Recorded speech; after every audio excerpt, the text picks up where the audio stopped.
Dans la 8e circonscription, c'est un peu comme lors des dernières législatives il y a à peine 2 ans. Bonjour. Dorette Landerer, Alexandra Martin et Lucia Soudan repartent toutes les trois au combat. Seules les étiquettes et les alliances changent un peu, quoique.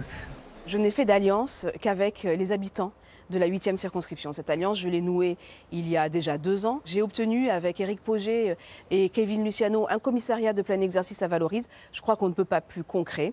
J'ai travaillé sur la protection des enfants, sur les violences intrafamiliales. Forte de son bilan, elle propose pour sa campagne une politique chère à son suppléant, David Lisnard. Moi, je propose plutôt une politique de performance publique, une politique de débureaucratisation comme David Lisnard le porte, une politique de réorganisation des services de l'État. Je crois qu'aujourd'hui, c'est aussi important que des sujets de fond. Bonjour. Comme dirait l'autre, le meilleur gagnant. Adversaire de taille du LR Canal historique, la représentante du Rassemblement national. C'est pour les législations avec Bardella. Si avec ses presque 19%, elle n'avait pas pu se maintenir au second tour de 2022, elle compte bien, avec le soutien d'Éric Ciotti, surfer sur la vague. Ah, c'est vous? Oui.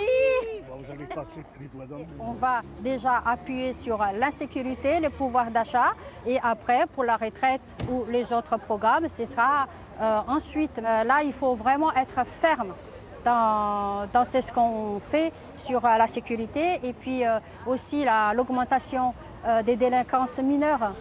En 4e position en 2022, avec un peu plus de 12%, la candidate qui porte le nouveau Front républicain se félicite de cette alliance et espère bien déclencher une triangulaire au second tour. Dès notre majorité au pouvoir, finalement, si les citoyens nous y mettent, on a des mesures qui sont appliquées dès l'été. Le blocage des prix, par exemple, c'est très important parce que ça touche toute la société, de la maman qui est toute seule chez elle à la personne qui est cadre moyen, va être impactée par ce blocage des prix des produits de première nécessité, du carburant et l'électricité. Parce qu'aujourd'hui, même les familles qui, avant, à l'époque, disaient « je m'en sors pas trop mal », là, tirent la langue.